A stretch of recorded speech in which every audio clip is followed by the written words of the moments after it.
Señor, en reverencia, Señor, en actitud de adoración, reconocemos tu santa presencia, lo que nos lleva, Señor, a inclinar nuestros rostros, a implorar tu gracia y misericordia para nosotros, agradecerte la vida, la salud, la fe, el estar aquí presentes en tu casa, el abrir tu palabra, Señor, y de encontrar en ella tu verdad. Gracias por tu Espíritu Santo, que también es nuestro iluminador. En Él dependemos y pedimos, Señor, tu dirección, solo para esta clase, pero todos los grupos que en este momento están reunidos, por edades, para que podamos recibir de ti, Señor, tus enseñanzas y de esa manera nuestra vida pueda seguir creciendo en conocimiento. Bendícenos en Jesucristo. Amén. Yo le invito a que busquemos 2 de Corintios, capítulo 5, versículo 17. ¿De qué se trata ese versículo? Antes que lo busque. ¿Alguien sabe? 2 de Corintios 5, 17. Cada vez que lo busquen ya no vale la pena. Nueva criatura. Ese es el versículo donde habla de que somos en Cristo nueva criatura. Gloria al Señor por eso.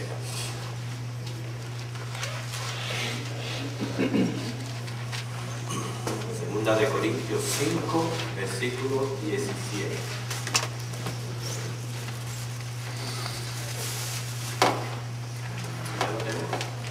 Lo leemos juntos. Dice: de modo que si alguno está en Cristo, nueva criatura es.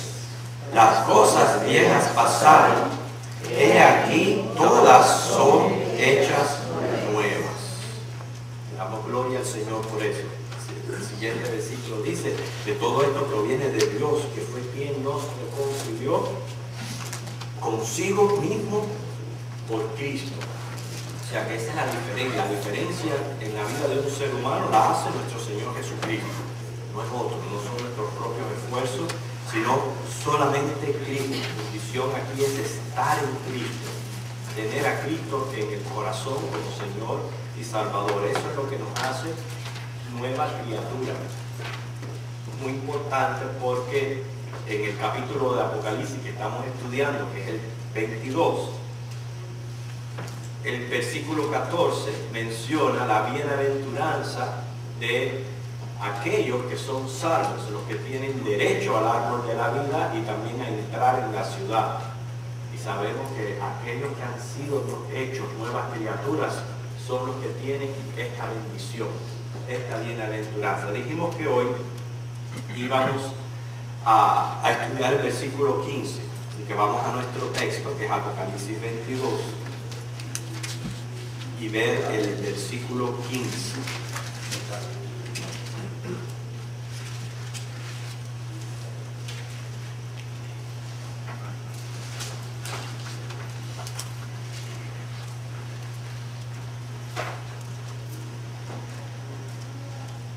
Aquí encontramos, en contraste a lo que menciona el versículo 14, el juicio contra los que no son salvos.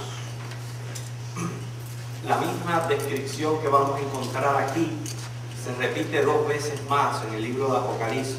Es el versículo 8 del capítulo 21 y el versículo 27. O sea, 3 veces hacia el final ya de prácticamente de toda la Biblia se menciona esta lista o descripción de personas que no son salvas. Ahora, algunos de los santos indudablemente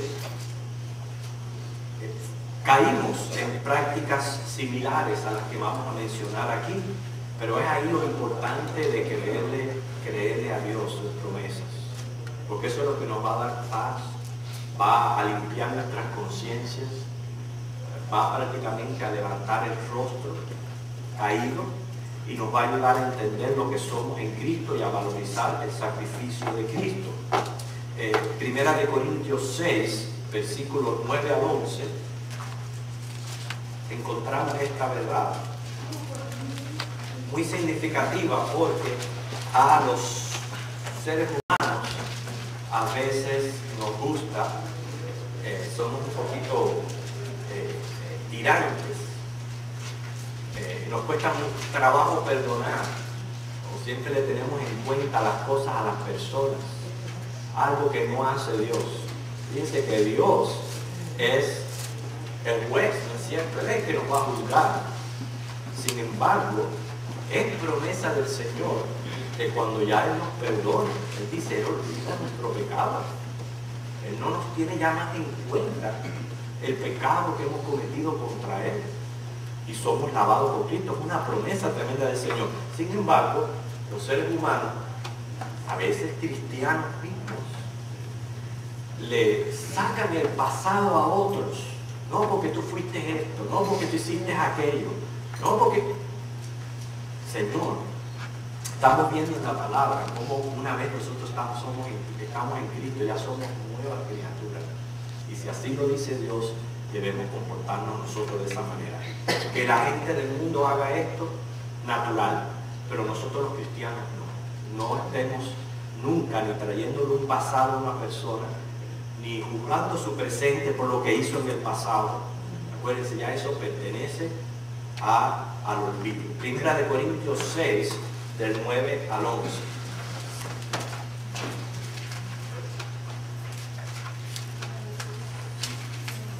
A ver, hermana Ginny, ¿usted me quiere leer? ¿No sabéis que los injustos no heredarán el reino de Dios? No creéis, ni los fornicarios, ni los idólatras, ni los adúlteros, ni los afeminados, ni los que se echan con varones, ni los ladrones, ni los avaros, ni los borrachos, ni los maldicientes, ni los estafadores heredarán el reino de Dios. Y esto erais algunos, mas ya habéis sido lavados, ya habéis sido santificados, ya habéis sido justificados en el nombre del Señor Jesús y por el Espíritu de nuestro Dios. Miren como aquí hay otra lista de iniquidades. Yo no creo que Pablo las incluya todas. Hay una lista tremenda de iniquidades. Pero la atención quiero que prestemos al versículo 11. En efectivo, nosotros éramos algo de esto que se menciona aquí anteriormente. No quiere decir que a uno lo califique en todas las cosas, pero en algo estamos incluidos todos nosotros. Y no se hace diferencia uno de otro, como si un pecado fuera peor que otro. No están todos ahí. Y dice, algunos eran estos, pero ahí viene la diferencia que hace Cristo. Cuando uno se arrepintió y cambió de pecado, porque eso no significa tampoco de que ahora tú en Cristo continúes siendo lo que dice ahí y que estés bien con Dios.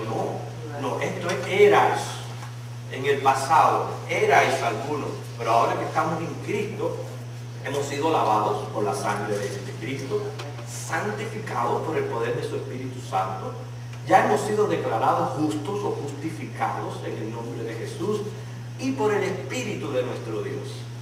Y si esta obra la ha hecho Dios, hermanos, ¿quién soy yo para juzgar a otro, para criticarle? Sobre todo es que estamos elevando aquí el hecho de que hay personas que hacen sentir mal a otros, recordándoles lo que eran en el pasado. Y eso es lo que no debe de suceder entre nosotros los cristianos. Pero hay una realidad que encontramos no solamente aquí en 1 de Corintios 6, pero en nuestro texto, de que no todo el mundo va a ser salvo. Eso es cierto. El hecho de que Cristo Jesús murió en la cruz no significa que toda la humanidad automáticamente ya quedó redimida y salva, porque si así fuera, no sé, ¿para qué? ¿Verdad? No hubiera infierno, no hubiera nada, porque ya Cristo ya nos perdonó a todos y se acabó, y no es así. Si Cristo murió, para salvarnos de nuestros pecados, pero el hombre necesita creer, necesita venir a Cristo y recibirle como el Señor y Salvador, y esa es la manera en que viene a ser una persona bienaventurada. En nuestro texto, lo leemos ahora, dice así, Apocalipsis 22:15, mas los perros estarán fuera. Apocalipsis 22:15. Mas los perros estarán fuera, y los hechiceros, los fornicarios, los homicidas, los idólatras, y todo aquel que ama y hace mentira. Repito, esta es la tercera vez que aparece una lista casi similar. ¿Por qué aquí se les dice perros? Yo sé, los perritos son animales domésticos. ¿Cuántos aquí tienen mascotas? Yo tengo mascotas, pero no son perros. Pero perritos, estamos hablando de mascotas, perritos. Se consideran el mejor amigo del hombre. Menos cierto que uno llega a amar esos animalitos como si fueran parte de la familia. En ningún momento la Biblia está degradando al animalito. El animalito es una criatura de Dios, algo que Dios creó. Acuérdense que si nos remontamos al principio de la creación, todo lo que Dios creó, lo creó bueno en gran manera, todo, y ahí se incluyen los perritos. Sin embargo, no hablo de sus mascotas, pero los pobres perritos que no tienen dueños, ¿qué pasa con ellos? Se vuelven callejeros, se vuelven vagabundos, adquieren enfermedades, sarna, pulgas. Sí. Como le decía una pulga a otra, ¿nos vamos a pie o nos vamos en perro? Adquieren todo este tipo de cosas que los hace ser animalitos más bien impuros. Y en ese sentido, entonces, metafóricamente se usa el término como un menosprecio, y no es ajeno a nosotros mismos. Yo no voy a decir la frase, pero ustedes saben muy bien que cuando nosotros estamos bravos podemos decir la. ¿Por qué? Porque es un menosprecio que uno hace hacia una persona y uno menciona el perrito. O sea que en este sentido es que se está usando acá. Por eso dice, mas los perros estarán fuera. Cualquier persona que lee el versículo y lo interpreta literalmente, sin pensar en sentido metafórico, es que puede decir, mira, ahí en el cielo no van a haber perritos. No se está refiriendo al animal, literalmente. Se está refiriendo más bien a este sentido de menosprecio que designa a los malvados. Un ejemplo de eso tenemos en Isaías 56, del 10 al 11. Los gentiles, los judíos nos llamaban a nosotros los gentiles perros.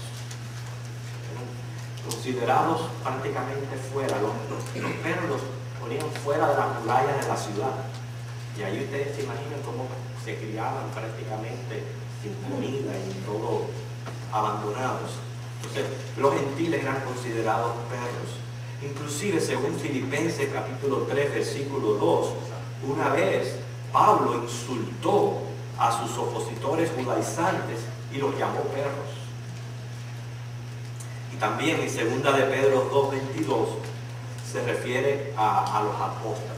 Ustedes saben que el apóstata es alguien que fue expuesto a la luz del Evangelio, y a pesar de haber sido expuesto, de haber conocido doctrina y haber conocido, nunca tuvo un encuentro personal con Cristo, abandona el camino de Cristo y ya cambia de haber sido un incrédulo a un apóstata. Esa es la diferencia que hay entre un no creyente y un apóstata.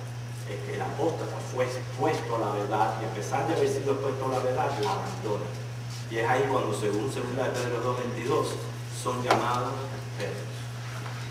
Pero la lista sigue. Hechiceros, fornicarios, homicidas, idólatras y todo aquel que hace mentira. Este versículo bien me puede llevar al capítulo 20 de Éxodos, donde ahí tenemos que, a ver, sin buscarlo, que se encuentra en Éxodo 20, los 10 mandamientos. No los menciona a todos los 10 mandamientos, pero cuando dice aquí hechiceros e idólatras, según los versículos del 3 al 6 de Éxodo 20, son los que violan el primer y segundo mandamiento, el que dice que no debemos de tener ídolos ni imágenes delante de Dios. Ahí están incluidos hechiceros e idólatras. Fornicarios violan el séptimo mandamiento, no adulterarás. Los homicidas violan el sexto mandamiento, no matarás. Y los que aman y hacen mentiras violan el noveno mandamiento, versículo 16. No hablarás contra tu prójimo falso testimonio. Ya nosotros estudiamos Apocalipsis 21:8, pero cuando encontramos la palabra repetición y triple, está indicando un sentido de importancia muy grande. El versículo 27 del capítulo 21 dice: no entrará en ella ninguna cosa inmunda que hace abominación y mentira, sino solamente los que están inscritos en el libro de la vida del Cordero. Pero el versículo 8, ya estudiado aquí, menciona, vamos a buscarlo, Apocalipsis 21:8, y ir viendo uno por uno de estos que son mencionados acá. Prácticamente es como si generalizara o agrupara las diferentes iniquidades que se cometen cuando uno peca. El pecado uno lo puede ver como si fuera un árbol. La raíz del árbol, vamos a ver el pecado como un árbol. ¿Cuál sería la raíz de ese árbol? No. Piensen, el pecado como si fuera un árbol. ¿Cuál sería la raíz? Es lo que está en mi corazón, ¿verdad? Todas las maldades, más bien es esa inclinación ya hacia el mal, hacia rebelarnos contra Dios. El tronco sale de la raíz, ese es todo lo que es rebelión.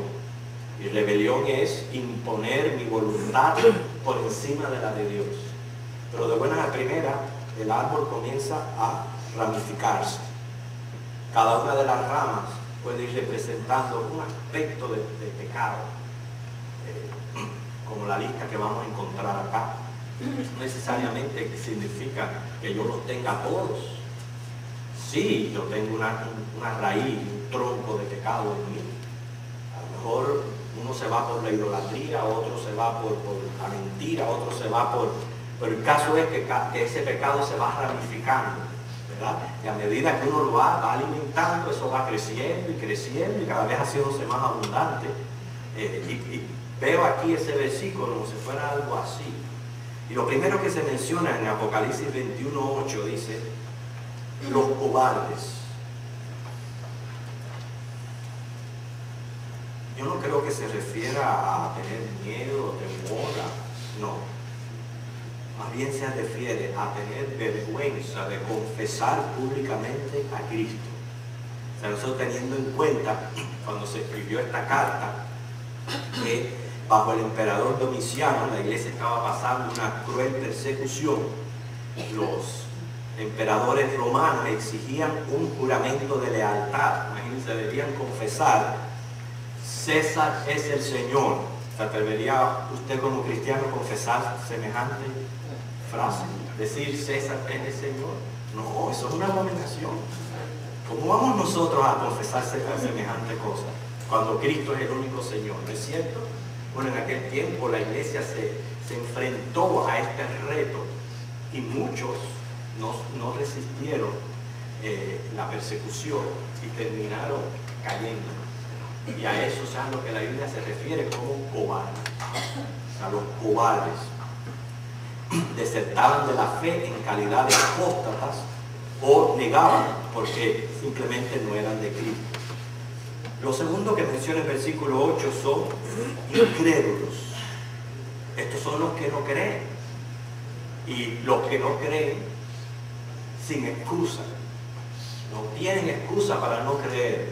¿Por qué? La misma Biblia lo dice, por el testimonio, la evidencia de la manifestación de Dios que nos da la creación. O sea, la creación es un manifestante de la gloria y el poder de Dios. Basta con esa revelación para que Dios diga, no tienen excusas para decir que no creen. Pero el Señor añade más que la creación. A la Biblia, que según 2 Tesalonicenses 2:13 dice, es inspirada por Dios. Es la revelación prácticamente que Dios nos ha dado para poder conocer a ese Dios que es espíritu e invisible. Se negar la Biblia, y hay muchas maneras de negarla, negar su procedencia, o simplemente no leerla, no creerla. Todo esto son indicios de incredulidad. Y la última revelación de Dios fue Jesucristo. O sea que negar a Cristo, rechazarle, también es un espíritu de incredulidad. Me gusta lo que Eduardo Estrada dijo.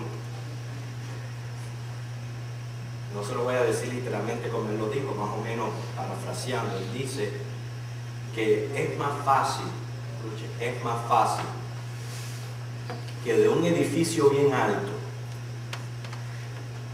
usted tire letras y que al caer se formen sílabas, palabras, oraciones, hasta un drama. Es más fácil que eso suceda que negar la creación. Porque cuando usted aprecia lo que hay en la creación es tan grandioso que negarla es prácticamente absurdo completamente. Sin embargo, los incrédulos, los que no le creen a Dios, a pesar de sus manifestaciones, van a estar excluidos del árbol de la vida y de la entrada a la ciudad. Sigue hablando de los abominables. Estos son los que viven como si Dios no existiera. Puede incluir bien a los falsos religiosos que menciona Mateo 7, 21 al 23. Hay veces que uno menciona a los ateos, los incrédulos, pero los hay peores. Para mí son peores los falsos profetas que los mismos ateos. Porque se atreven a jugar con Dios. Sabiéndolo, se atreven. Yo digo, pero ¿cómo es posible que una persona sea tan ciega espiritualmente que se atreva cínica, a desafiar? Esa palabra está buscando, a desafiar a Dios de esa manera? Tremendo. Abominables, le dice, son abominables para mí.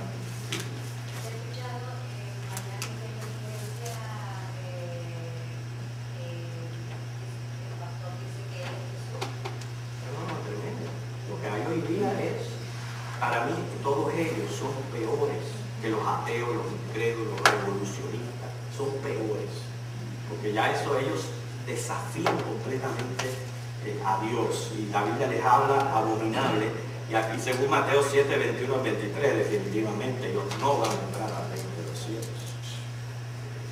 Habla aquí también de los homicidas, y esto hay que aclararlo un poco, porque se trata de los que le quitan la vida a otra persona, pero tenemos que entender que la manera en que la Biblia lo pone es aquel que le quita la vida a otro por premeditación, más bien cometer crímenes. Hablo de homicidas, suicidas, las que abortan, que todo esto es quitarle la vida a otra persona, pero no incluye mandamiento, no incluye participar de una guerra. O sea, si un soldado tiene que matar en una guerra, no está incluido en este mandamiento, los homicidas.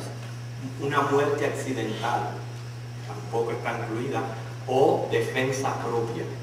Son tres áreas que tenemos que tener en la mente, que no necesariamente le hace a la persona un homicida.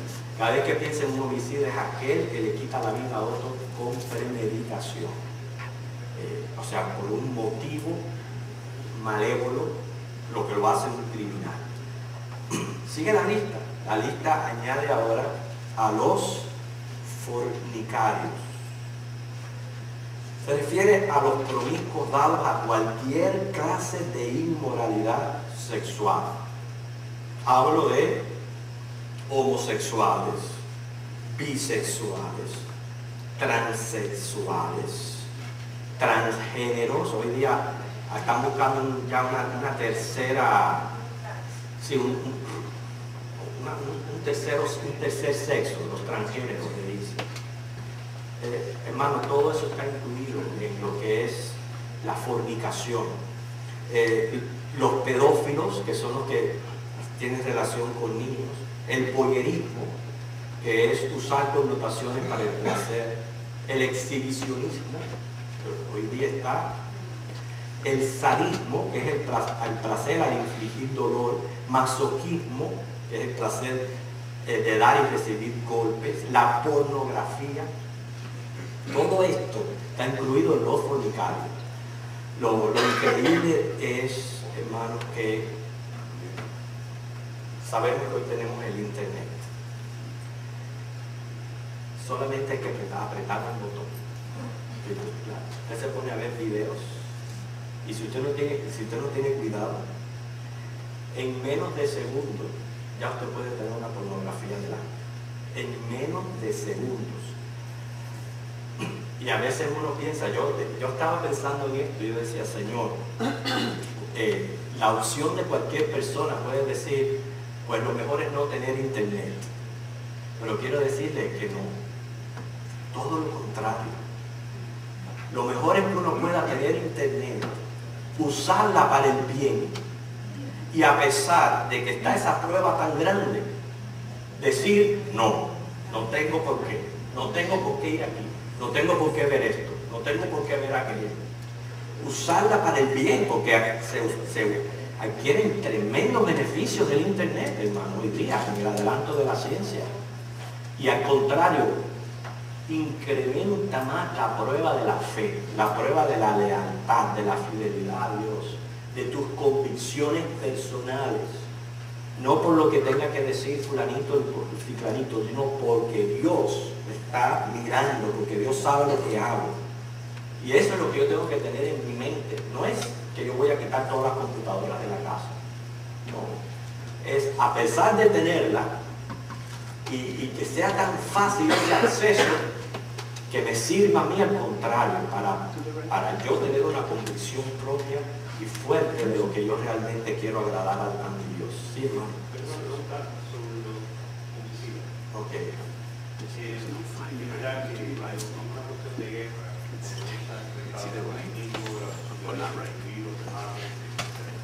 pero ¿qué tal cuando se está, y no sé, nunca le he dado pensamiento sobre tal vez pueda ¿qué tal cuando un gobierno como la bomba atómica, estamos hablando de matar un montón de gente que no están involucradas como un ciudadano, cosas así, de provocar una bomba que puede acabar con una nación? Muy bien, primeramente, yo no estoy de acuerdo con ninguna guerra. Número uno, toda guerra es consecuencia del pecado. Siempre va a haber algo de ambición, y en toda guerra hay un ejército agresivo y el otro defensivo. La responsabilidad aquí es ante Dios, es la persona, porque recuerden, hermano, todo lo que se hace aquí en la tierra, que esté involucrado un hombre tuvo que haber tenido una decisión, esa decisión vino de un pensamiento, que a veces los pensamientos los gobierna lo que hay en el corazón. Sea presidente, general de ejército, quien haya sido que tome una decisión de hacer semejante barbaridad, esa persona es responsable ante Dios y va a dar cuenta a Dios por eso. Pero cuando usted pertenece a el ejército de un país, o como soldado o como sea, usted no es responsable de lo que ese ejército, o ese general o ese comandante en jefe, la decisión que tome no es su responsabilidad. Y si usted va a una guerra, usted tiene que disparar y usted tiene que defenderse. Eso no lo hace usted un homicida. La Biblia está repleta de guerras. Dios salió con su pueblo a guerrear. Cuando Dios le indicaba a su pueblo, cuando pase por ellos, acábalos a todos y no deja a nadie vivo. Que Dios sea injusto. No, Dios es justo en todos sus juicios. Él sabe lo que hace. Pero lo que nosotros tenemos que evitar es que caigan sobre nuestras conciencias cargas que no tenemos por qué nosotros llevar. Todo país necesita de un ejército. Porque si un país no tiene un ejército, ese país se vuelve vulnerable. Porque recuerden, todo esto es producto de la maldad que hay en la tierra. A la vez que hay maldad, ya. El país que no tenga un ejército, pobrecito de él. Porque enseguida la ambición de los hombres se vuelve prácticamente bien vulnerable. Al tú participar de un ejército, ya sea defensivo o agresivamente, hay que hacerlo. Y eso no te hace que seas un homicida, inclusive menos cristiano. Por eso nosotros tenemos que orar por nuestros soldados, orar por lo que esté ocurriendo en la nación. Que haya sido justa, injusta la guerra, eso, el que la provocó, las razones que la llevaron. Hermano, hay cosas que suceden que son tan espirituales y tan invisibles a nosotros que hay que dejárselas a Dios y cada cual va a dar cuenta a Dios por sí. Pero no sé si respondo a tu pregunta, pero estamos hablando ya del ámbito como un soldado, como alguien de un ejército, cómo yo debo de participar de esta guerra o cómo yo me debo de sentir a ser parte de un ejército. Que uno puede ser cristiano, participar, y a la hora de disparar hay que disparar, y a la hora de defenderse hay que defenderse. Hay que cumplir órdenes. Si las órdenes que yo estoy cumpliendo, la persona que la está indicando, son malas, allá él sí le va a dar cuenta a Dios. Por lo menos así como yo veo el aspecto del homicidio, ¿no? No podemos pensar porque un cristiano no debe de ir al ejército porque se vuelve un homicida. Eso es erróneo por completo. Erróneo e injusto de que los no cristianos estén defendiéndote, estén abogando por tus causas y uno sentado echándose fresco en la casa. Eso es completamente injusto. No sé si usted comparte mi opinión, eso es un cuchillo de doble filo. Lo que es el tema de la participación de los cristianos en el ejército y la pena capital son navajas de doble filo. Siempre va a haber gente en contra, siempre va a haber gente a favor y en contra. Yo simplemente estoy dando mi opinión personal al respecto. Porque continúa la lista, ya sabemos ya: cobardes, incrédulos, abominables, homicidas, fornicarios. Aquí habla ahora de hechiceros. Aquí está para mí incluida todo lo que es la rama o práctica del ocultismo, todo lo que involucre ya la adoración directa a Satanás. El cristianismo es la única religión verdadera, pero dentro en el cristianismo hay sectas y hay un montón de religiones extrañas, pero también abundan las religiones que literalmente, conscientemente adoran directamente al diablo. O sea, que dentro de todas las falsedades de religiones que hay quienes adoran directamente al diablo. Estamos hablando de artes mágicas, adivinación, espiritismo, santería, brujería, astrología, psíquicos, los que consultan horóscopos. Eso le digo, hermano, quítese de la mente esa ignorancia de antes, ¿no? Que yo era Libra y que si yo descanse, quítese todo eso pertenece a la astrología. Eso, nosotros los cristianos no debemos ni de creer en eso, ni de practicar en eso, ni nada. Eso pertenece a todos los hechiceros. Y menciona a los idólatras, que ya son los que adoran imágenes, no guardando el primer y segundo mandamiento. Y de esto incluye el fetichismo, que es venerar fetiches, son ídolos u objetos de veneración. Miren cómo esto generaliza tanto, porque aquí en la idolatría está también incluido el dios mamón, el dios dinero. O sea que la idolatría incluye todo lo que uno entronice en su corazón, que es algo que prácticamente usurpa el lugar que debe de tener Dios en nuestro corazón. Todo eso se vuelve idolatría. Les comento algo que escribió C.L. Neal, y él se refirió a Oliverio Cromwell, quien se titulaba Protector de la República de Inglaterra. Y dice Neal que Cromwell una vez entró en la hermosa catedral de Westminster en Londres y que vio un grupo de estatuas de plata de los 12 apóstoles y preguntó: ¿quiénes son estos? Y alguien le contestó: son los 12 apóstoles. Entonces el protector dijo: bájenlos de allí para que anden por el mundo haciendo bienes como su maestro. Dice que el comentario que hizo pues provocó que las estatuas fueran fundidas y convertidas en moneda. Cosa más cierta, ¿verdad? Que los ídolos son prácticamente nada, muñecos. Una de las cosas que estaba viendo en videos, y por eso le estaba mencionando también los beneficios que tiene el internet, que le ayuda a uno a tener un conocimiento mayor de lo que hay allá afuera, y cosas que por muchos años estuvieron ocultas a los ojos de los hombres, porque si no fuera por estos videos no lo pudiéramos conocer y saber. Yo nunca, no sé si alguien aquí ha estado en Roma, ha entrado en el Vaticano, entraste, pues puedes corroborar entonces las cosas que yo pude ver en el internet a través de un video, cómo esta persona mostraba una casa prácticamente llena, repleta de ídolos paganos y abominables, sobre todo las pinturas de Michelangelo. Estoy tratando en español de decir Miguel Ángel, la pintura de Miguel Ángel. Primeramente, cómo el artista reflejaba en sus pinturas su homosexualidad, porque todas sus pinturas son las mujeres corpulentas, con cuerpo de hombre, a Jesús con cuerpo de mujer. Todo eso usted lo ve por todas las paredes del Vaticano. Imágenes de demonios teniendo acto sexual con hombres,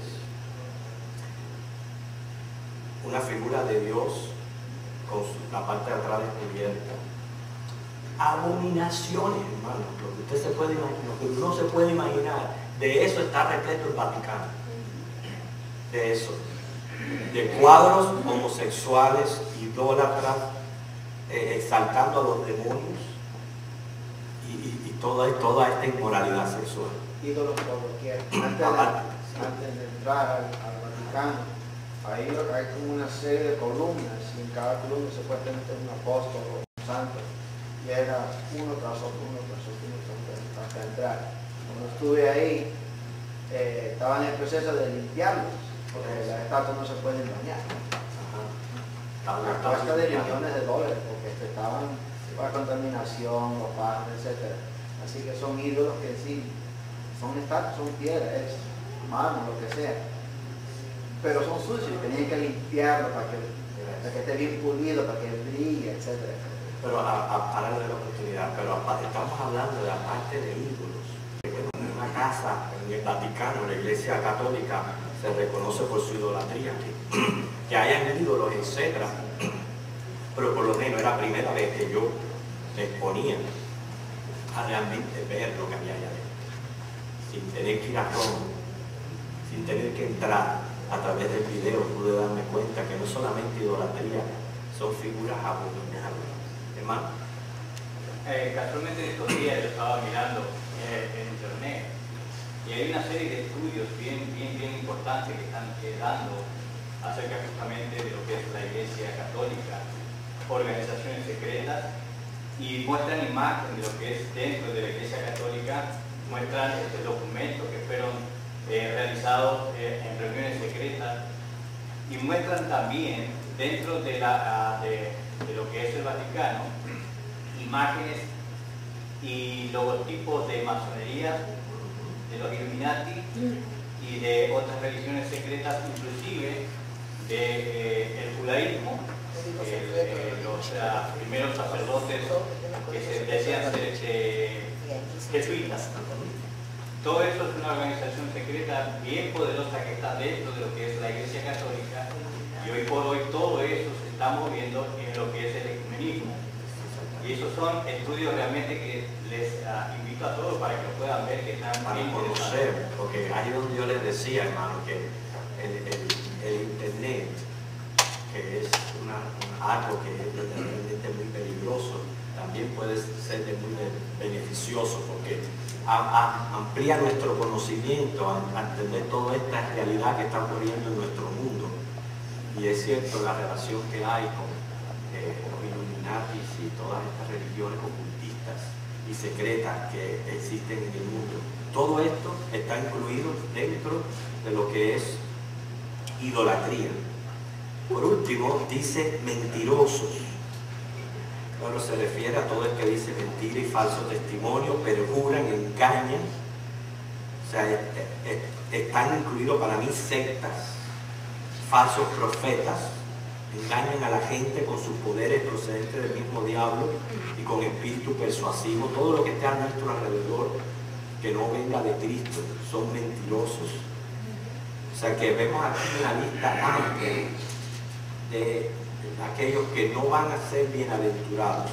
O sea, el destino final de todo aquel que no recibe a Cristo como Señor y Salvador, se arrepiente y convierte de sus pecados, dice Apocalipsis 21:8, será que va a tener su parte en el lago que arde con fuego y azufre, que es la muerte segunda.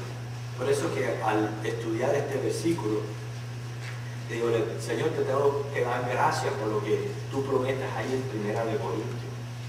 ¿Cuántos de aquí han salido del catolicismo, por ejemplo? Wow. Y yo le digo, yo me atrevo a decir que prácticamente casi un 80%, más o menos algo que hay en mi mente, casi un 80% de la iglesia evangélica las componen excatólicos. Están compuestas por excatólicos que han conocido la verdad. Pero no estamos hablando solamente del aspecto de idolatría. ¿Cuántos han salido de religiones ocultistas? Estamos hablando ya de brujería. Wow, ¿qué es? ¿Cuántos han salido de promiscuidades sexuales, de cosas, aberraciones? Y dice la Biblia, eso eran algunos eran esto, pero gracias a Dios, por la sangre de Cristo hemos sido alabados. Ya yo no tengo que decir, ay, mira, todo el tiempo que yo fui idólatra, todo el tiempo que yo hice esto, lo otro. No, ya para decir, yo soy una nueva criatura. Todo lo que yo hice en el pasado ya lo olvidó, todo es hecho nuevo. Y damos gracias a Dios por eso. Debemos ser agradecidos, hermanos, por la sangre del pacto que nos santificó y justificó ante Dios. La peor consecuencia de todas estas personas es estar apartados de la gracia de Dios. Voy a terminar con una ilustración y después pues damos tiempo si alguien quiere decir algo o añadir algo a la clase. Pero tiene mucho que ver con lo que estamos aquí hablando y me enseñó mucho. Así que dice así, se llama El noble y las deudas. Dice, al llegar a una ciudad, cierto noble que andaba viajando mandó fijar el siguiente anuncio: pagaré las deudas de cualquiera que venga a verme mañana entre las 8 y las 12 de la mañana. Así decía el anuncio. Bueno, dieron las 11 del día sin que nadie hubiese acudido. Poco tiempo después fue llegando un pobre hombre que con mucha timidez y como con vergüenza le dijo: Señor, ¿es cierto que usted ha prometido pagar las deudas de cualquier persona que venga a verle? Sí, efectivamente, así es. ¿Cuánto debe usted? Bueno, el hombre dijo cuánto era y el caballero extendió un cheque por valor de la cantidad que debía y le mandó que se sentase hasta que dieran las 12. Media hora más tarde llegó otro y fue tratado de la misma manera. Al dar las 12, el noble despachó a los dos. Al salir a la calle se hallaron con muchos dispuestos a burlarse de ellos por haber sido tan crédulos y haberse dejado engañar según ellos creían. Pero grande fue su sorpresa al ver los cheques que tenían en la mano. Entonces corrieron a la puerta de la casa, mas ya era tarde, ya había pasado la hora. La puerta estaba cerrada y tuvieron que volverse entristecidos por no haber creído. Si eso sucediera aquí, con un anuncio, ¿verdad? Así de esa manera, yo a las 6 estoy haciendo todo. No, yo de que el primer momento. ¿Cómo es el inválido?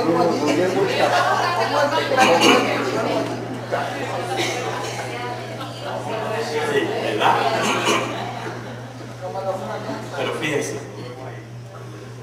a veces porque uno piensa que una cosa así no puede pasar, sin embargo está pasando. No está pasando con dinero, pero sí está pasando con los pecados. Piense por un momento. Dios, a través del Evangelio, tiene este anuncio bien puesto. Si vienes a mí, te perdono todos tus pecados. Pago y me olvido de tus deudas. Ya eres una nueva criatura para Dios. Y desde que Jesús murió en la cruz del Calvario, este anuncio está expuesto a toda la humanidad. Pero hay que creer. Hay que creer y venir a Dios y decir: sí, Cristo, efectivo. Yo era esto, yo hacía esto, yo hacía lo otro, pero yo me arrepiento de mis pecados y recibirlo como Señor y Salvador. El que así hace, recibe la bienaventuranza del versículo 14. Entrar a la ciudad y tener el árbol de la vida. Sin embargo, va a llegar el tiempo que ya va a ser demasiado tarde para poder alcanzar la salvación de Dios. Por eso, tenemos que considerar que hoy, ahora, es nuestro día de salvación, como dice Hebreos 3, versículo 15. Así que hemos encontrado aquí en este versículo 22, en estos dos versículos, cómo el Señor prácticamente divide la humanidad en dos: los bienaventurados, y la misma Biblia dice los perros. Perros porque los trata en términos de menosprecio, porque son criaturas que, teniendo toda la capacidad para ser adoradores, han despreciado a Cristo y han prácticamente su vida la han maltratado en pecados, en vicios. Unos van a entrar a la ciudad, otros van a quedar fuera.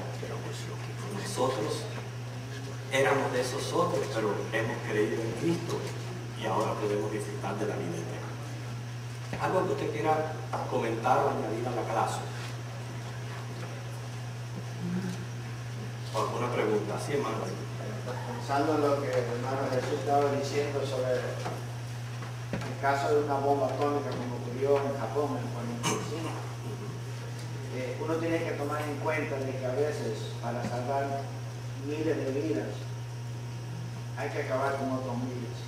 En el caso de Okinawa en 1945, cuando los comunistas invadieron Okinawa, más de 20.000 murieron el primer día.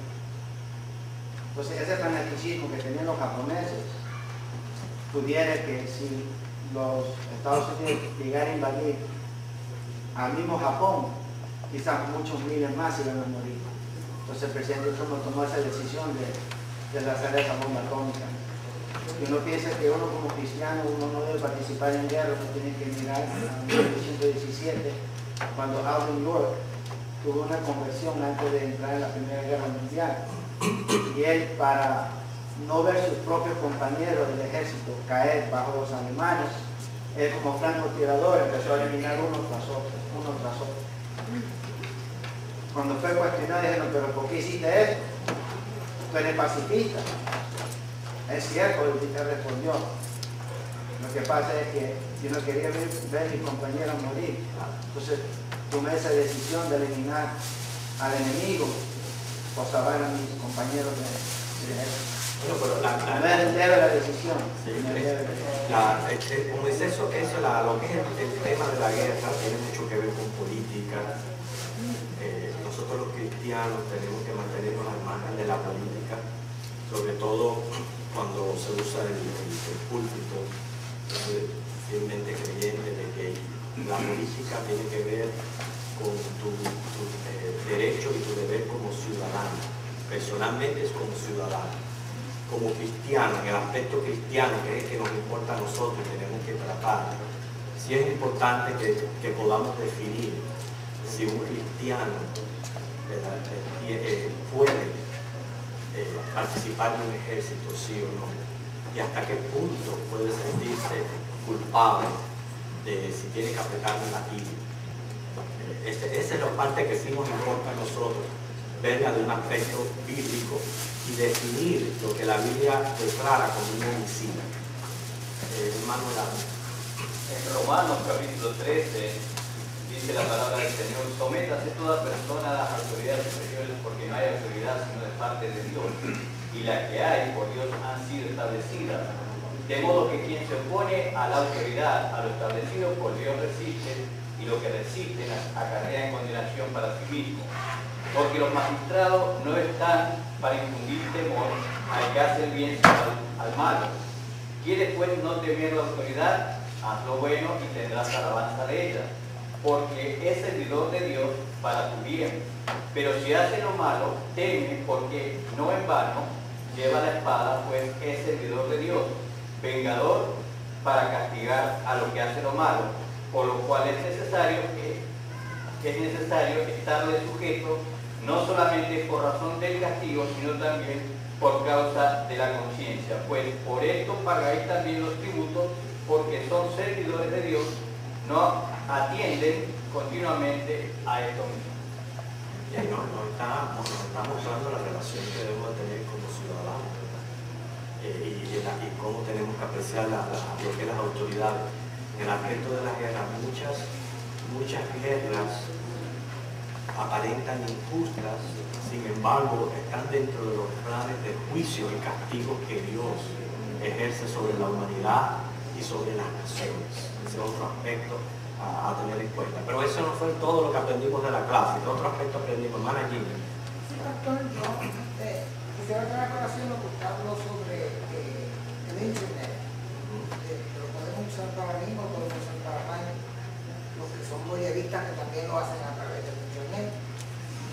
Desgraciadamente en Puerto Rico en estos días subió un caso de este señor que es capitán de la policía, que es uno de los que recogen en el, ¿cómo se le dice? La iglesia grande que tiene Puerto Rico, San Juan Convento.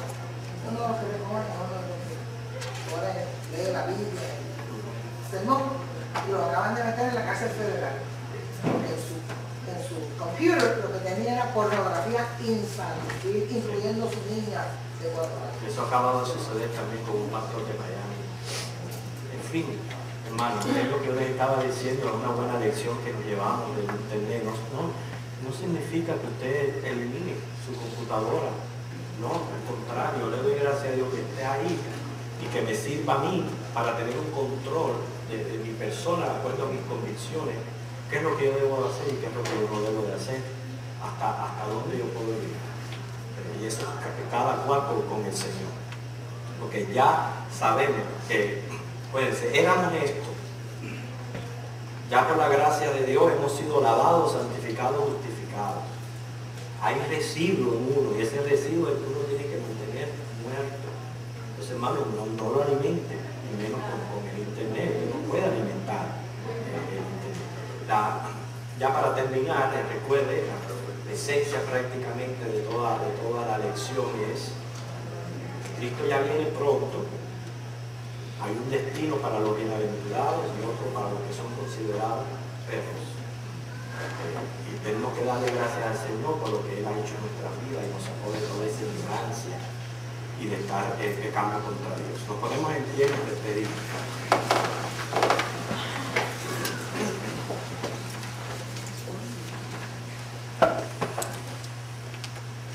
Te damos infinitas gracias, Señor Jesús, por tu obra en la cruz, porque cada cual se apartó por su camino, pero tú, Jehová, cargaste en Cristo todos nuestros pecados. Y hoy podemos, Señor, con limpia conciencia, decir que estamos santificados, lavados, justificados y reconciliados contigo por medio de Jesucristo. Gracias por lo que has hecho en nosotros.